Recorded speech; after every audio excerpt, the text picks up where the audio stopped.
In the 1930s, Dr. Wilhelm Reich, a prominent Austrian physician and psychoanalyst, discovered a powerful new physical energy, and for the next 2 decades, devoted his life to the investigation of its laws and properties. He confirmed the existence of this energy in the human body, verified its presence in the atmosphere, developed instrumentation to observe and collect it, and harnessed it for a variety of purposes, from cancer treatment to motor power to weather experimentation. Reich called his discovery orgone energy.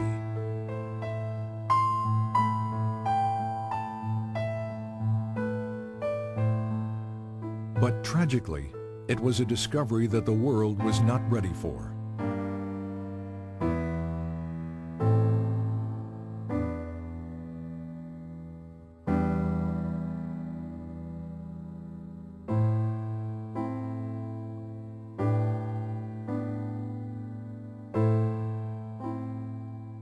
Wilhelm Reich was born in 1897 in Galicia, the easternmost part of the Austro-Hungarian Empire, now the Ukraine. He grew up in Bukovina on a large farm operated by his father. Until he was 13 years old, Reich was educated at home by tutors. His mother, to whom he was devoted, committed suicide in 1910 after his father discovered she had had a brief affair with one of the tutors. His father died 4 years later from tuberculosis. That same year, 1914, the First World War broke out. Within days, Russian troops swept through Bukovina. Reich narrowly escaped being sent to Russia as a hostage and had to flee his home. Later he wrote, "I never saw either my homeland or my possessions again. Of a well-to-do past, nothing was left." For the next 4 years, Reich served in the Austrian army, experiencing what he called the war as a machine. In 1918, the war finally ended. Germany and Austria were defeated. The Austro-Hungarian Empire was broken up, and Bukovina became a part of Romania. Alone, homeless, and intellectually starved after 4 years of war, Reich entered the medical school at the University of Vienna.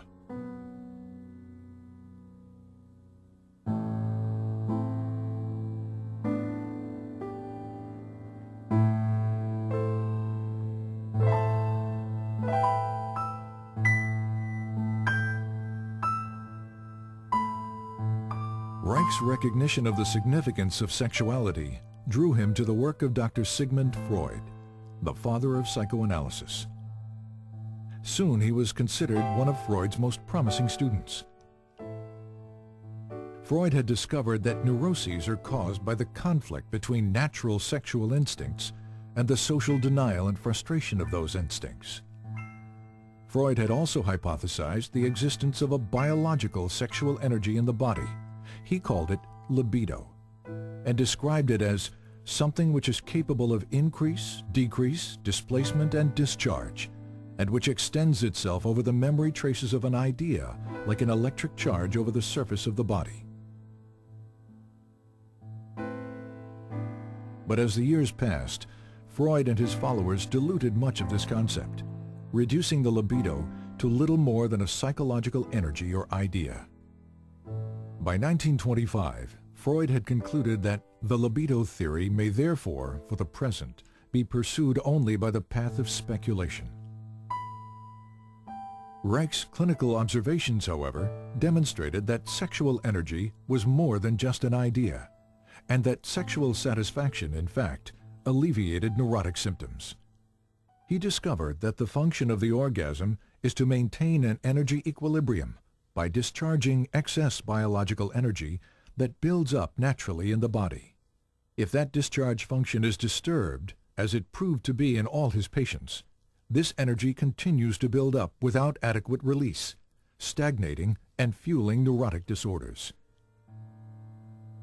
Reich's orgasm theory set him apart from his colleagues because it indicated that the libido was a real physical energy that possibly might be measured quantitatively. His clinical work also led to new therapeutic techniques designed to discover and eliminate any impediments to the flow and discharge of this energy. But the widespread existence of human misery forced Reich to conclude that the solution to the problem of neuroses was not treatment, it was prevention. You have to revamp your whole way of thinking, said Reich, so that you don't think from the standpoint of the state and the culture, but from the standpoint of what people need and what they suffer from. Then you arrange your social institutions accordingly. Freud, on the other hand, maintained that culture takes precedence, that sexual instincts must be adapted to the existing social structure. These conflicting positions led to an eventual break between Reich and Freud. In Vienna and later in Berlin, Reich devoted much of his time and money educating working-class people about the essential role of sexuality in their lives. I had 6 clinics in Vienna, said Reich, where people came and received advice once or twice a week. To provide medical and educational help was its purpose. To reach the greatest number of people, he worked within the socialist and communist parties to promote sex education, birth control, divorce rights, and better housing. Reich recalled that in Berlin, there were about 50,000 people in my organization in the first year. Reich was also very outspoken about Germany's turbulent political climate. Unlike most members of the Berlin Psychoanalytic Association, Reich openly opposed the rise of the Nazi Party.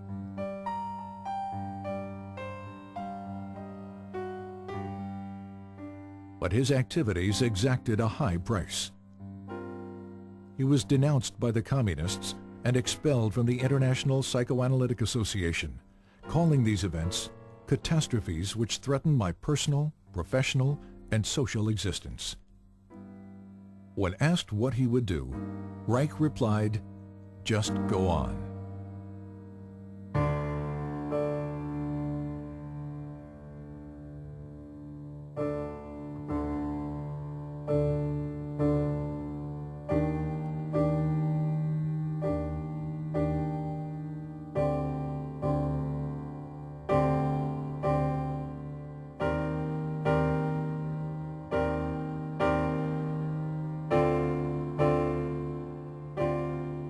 University of Oslo, 1935.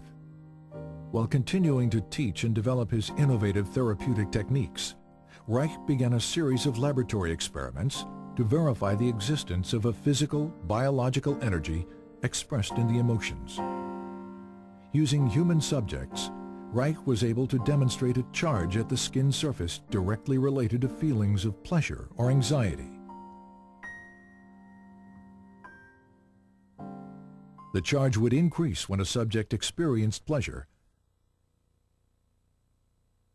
and decrease during feelings of unpleasure. From this, Reich concluded that pleasure is the movement of biological energy toward the periphery of the organism, while anxiety is the movement of this energy toward the center. He assumed this energy to be electrical. But was it? And did similar energy processes exist in more basic life forms? Reich discovered that under certain conditions, sterilized and unsterilized substances, such as grass, blood, sand, charcoal, and foodstuffs, disintegrate into pulsating vesicles that exhibit a bluish color. He called these vesicles bions. Reich observed internal motility in the bions, an effect of energy. He also found that certain bions revealed a strong radiation phenomenon, seen here as a white field around the organism, and that these bions could kill bacteria and cancer cells. This radiation confirmed the existence of an energy that did not obey any known laws of electricity or magnetism. Reich called this energy orgone, because its discovery had evolved from his investigation of the orgasm function, and because this energy could charge organic matter. When he published his findings, the scientific and psychiatric communities responded with a vicious year-long attack in the Norwegian press. In the wake of this response, and the inevitability of a Second World War, Reich began to look to America as the future home for his work. In August 1939, Reich sailed for America on the last ship to leave Norway before World War II broke out.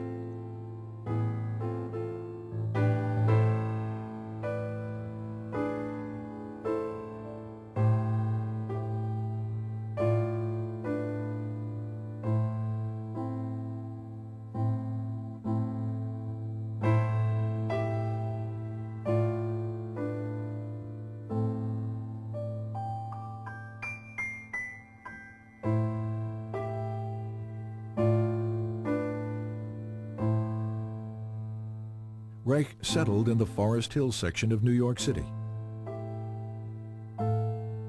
He taught at the New School for Social Research in Manhattan.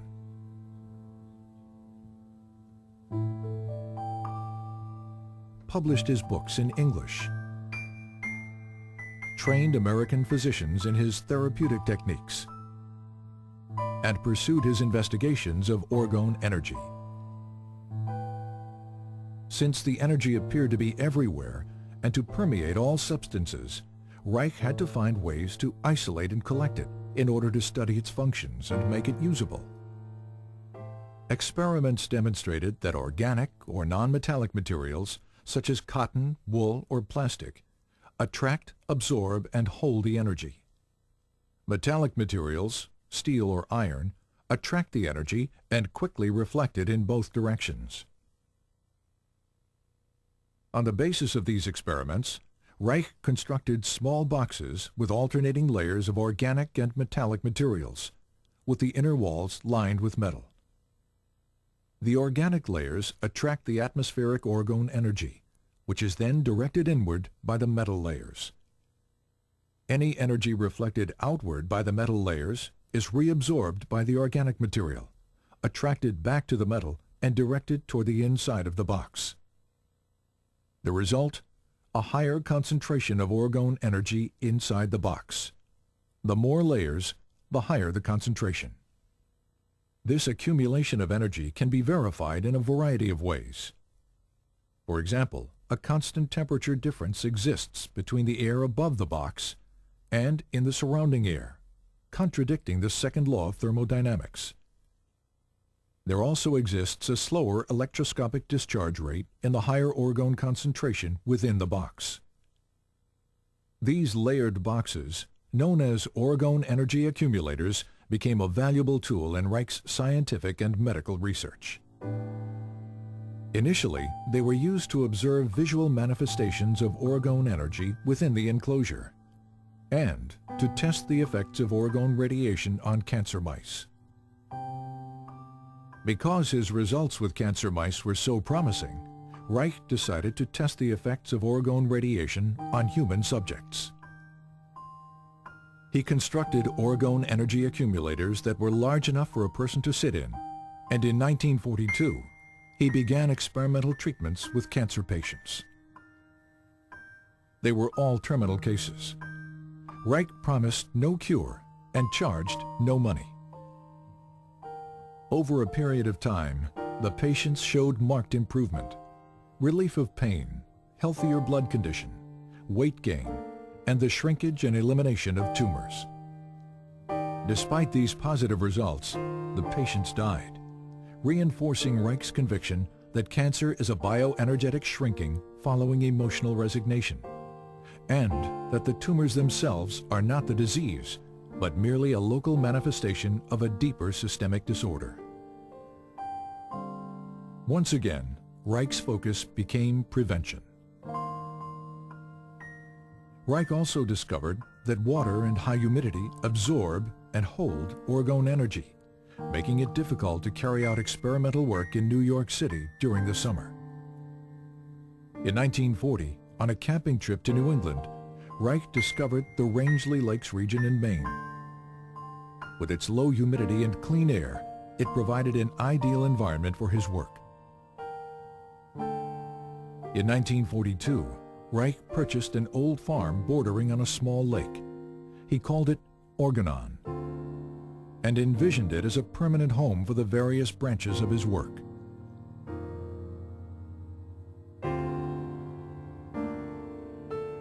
In 1945, a student's laboratory was built.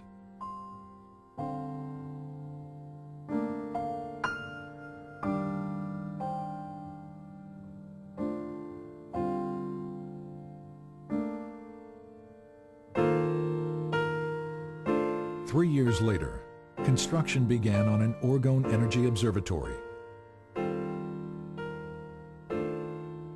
which included additional laboratory facilities,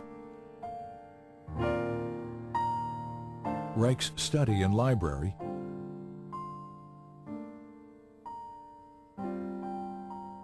and outdoor observation decks. Funding for these buildings and for Reich's research came exclusively from his own income as a physician and teacher, and from loans and contributions by students.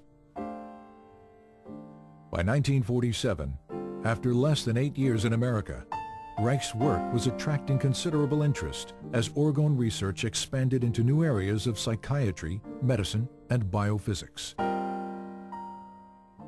One of Reich's most significant new developments was the discovery of a motor force in Orgone energy that had enormous practical implications. Here, Reich demonstrates a small motor being propelled by Orgone energy from the body. And here, motor power is provided by Orgone energy harnessed from the atmosphere.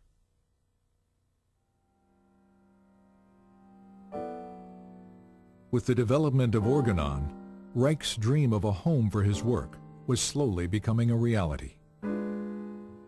Sadly, it was a dream that he would not see fulfilled.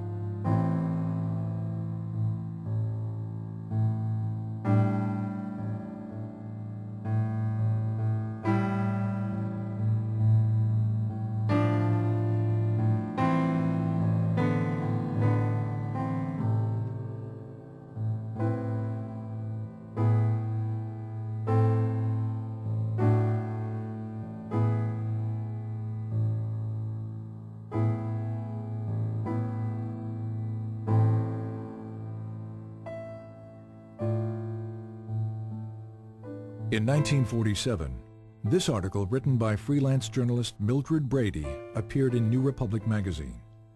It was filled with distortions and innuendos about Reich's sexual theories and Orgone research. Brady's most inflammatory claim was that Reich was building accumulators of Orgone energy which are rented out to patients who presumably derive orgastic potency from it. Implying that Reich was a danger to the public, Brady challenged the medical authorities to take action against him. 2 months later, the article was brought to the attention of the Federal Food and Drug Administration. The result was a 10-year campaign by the FDA designed to destroy Reich's work. The FDA focused on the Orgone energy accumulator, which Reich and other physicians were using experimentally with patients.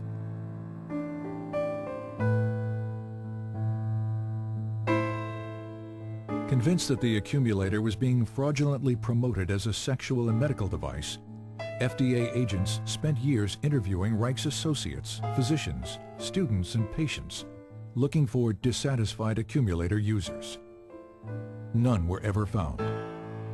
As the FDA attack continued, so did Reich's work. He continued to develop new ways to visualize, measure, and harness Orgone energy from the atmosphere. The Cloudbuster, for example, was an experimental instrument that could affect weather patterns by altering concentrations of Orgone energy in the atmosphere. A set of hollow metal pipes and cables inserted into water creates a stronger Orgone energy system than that in the surrounding atmosphere. Water, which strongly attracts and absorbs Orgone, draws the atmospheric energy through the pipes. This movement of Orgone from a lower to a higher energy system was used by Reich to create clouds and to dissipate them.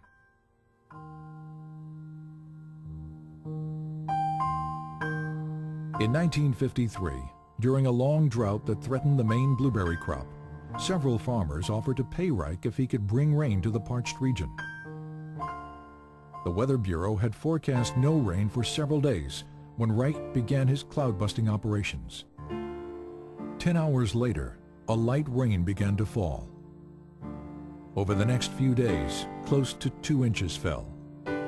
The blueberry crop was saved.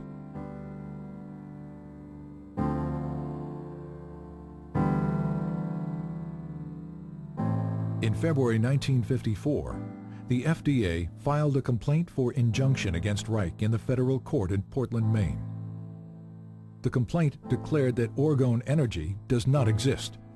It asked the court to prohibit the shipment of accumulators in interstate commerce and to ban Reich's published literature, which they claim was labeling for the accumulators.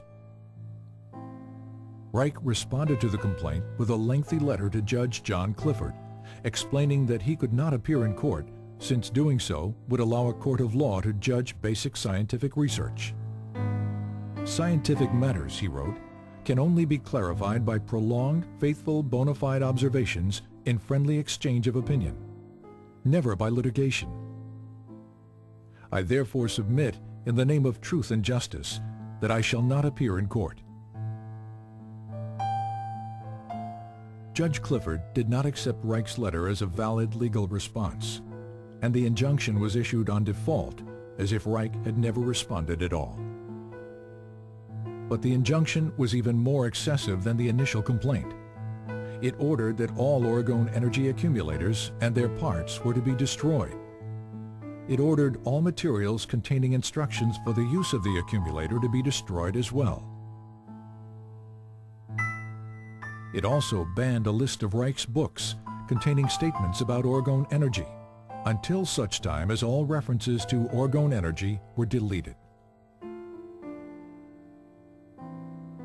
After the initial shock, Reich continued his work, traveling to Arizona to experiment with the cloudbuster in the dry desert environment.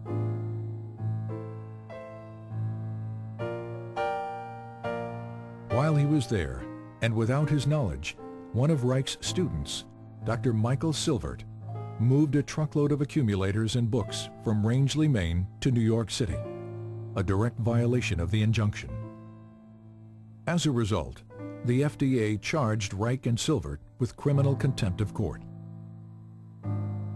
In 1956, both men were found guilty. Reich was sentenced to 2 years in a federal prison. While Reich appealed his sentence, the government carried out the destruction of accumulators and literature. In New York City, several tons of Reich's books and other publications were burned in one of the city's garbage incinerators, including titles that were only to have been banned. This destruction of literature constitutes one of the most heinous acts of censorship in United States history.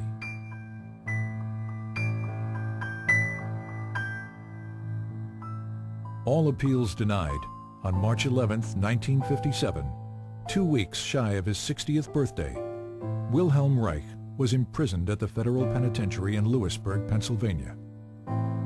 He died there of heart failure 8 months later, on November 3, 1957, and was buried at Orgonon.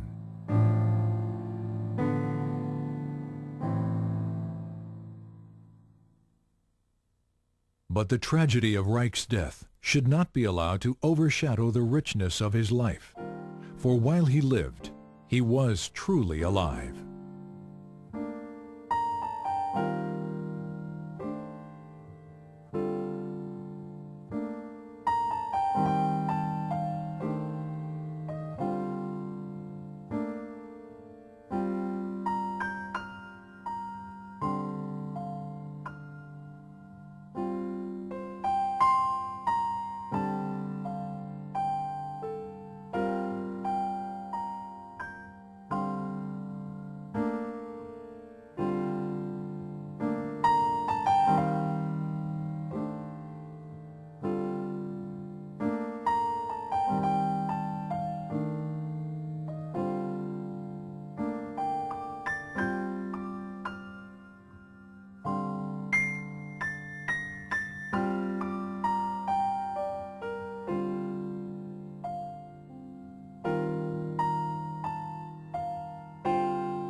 In the course of the history of natural science, it always happened that profound or true thoughts or true facts were always either distorted or flattened out. The danger, especially of distortion, is particularly great in the case of orgonomy. We must be scientific, we cannot be political in these matters. And I personally declare that I will be the first to fight with all my strengths, with whatever I've got, against such a distortion of our principles.